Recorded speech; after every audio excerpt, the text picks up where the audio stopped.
दोस्तों, भारत की पहली महिला टीचर सावित्रीबाई फुले, जिन पर लोगों ने बरसाए थे पत्थर। दोस्तों, आजादी के पहले तक भारत में महिलाओं की गिनती दोयम दर्जे में होती थी। आज की तरह उन्हें शिक्षा का अधिकार नहीं था। वहीं अगर बात 18वीं सदी की करें तो उस समय महिलाओं का स्कूल जाना भी पाप समझा जाता था। ऐसे समय में सावित्रीबाई फुले ने जो कर दिखाया वह कोई साधारण उपलब्धि नहीं है। वह जब स्कूल पढ़ने जाती थीं तो लोग उन पर पत्थर फेंकते थे। इस सब के बावजूद वह अपने लक्ष्य से कभी नहीं भटकीं और लड़कियों व महिलाओं को शिक्षा का हक दिलाया।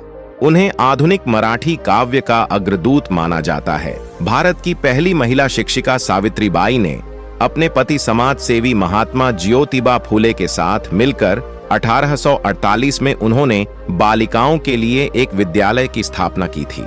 सावित्रीबाई का विवाह बहुत ही छोटी उम्र में हो गया था। उनका विवाह महज 9 साल की उम्र में वर्ष 1940 में ज्योतिराव फुले से हो गया। शादी के बाद वह जल्द ही अपने पति के साथ पुणे आ गईं। विवाह के समय वह पढ़ी लिखी नहीं थीं, लेकिन पढ़ाई में उनका मन बहुत लगता था।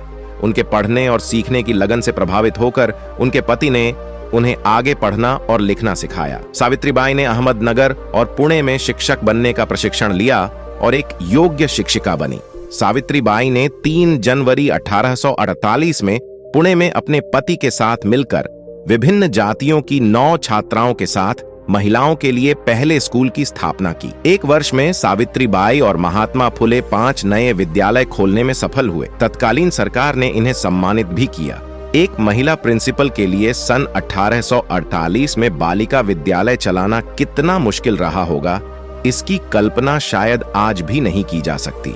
लड़कियों की शिक्षा पर उस समय सामाजिक पाबंदी थी। सावित्रीबाई फुले उस दौर में न सिर्फ खुद पढ़ीं, बल्कि दूसरी लड़कियों के पढ़ने का भी बंदोबस्त किया। भारत में आजादी से पहले समाज के अंदर छुआछूत, सती प्रथा, बाल विवाह और विधवा विवाह जैसी कुरीतियां व्याप्त थीं। सावित्रीबाई फुले का जीवन बेहद ही मुश्किलों भरा रहा। दलित महिलाओं के उत्थान के लिए काम करने, छुआछूत के खिलाफ आवाज उठाने के कारण उन्हें एक बड्ढे वर्ग द्वारा विरोध भी झेलना पड़ा।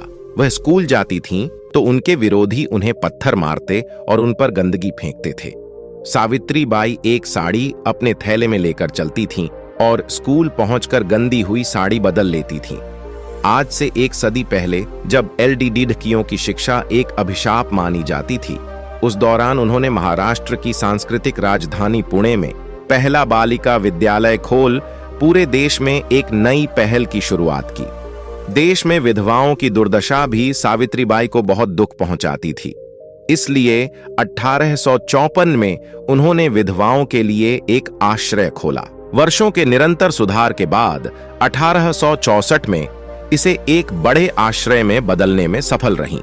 उनके इस आश्रय गृह में निराश्रित महिलाओं, विधवाओं और उन बाल बहुओं को जगह मिलने लगी जिनको उनके परिवार वालों ने छोड़ दिया था।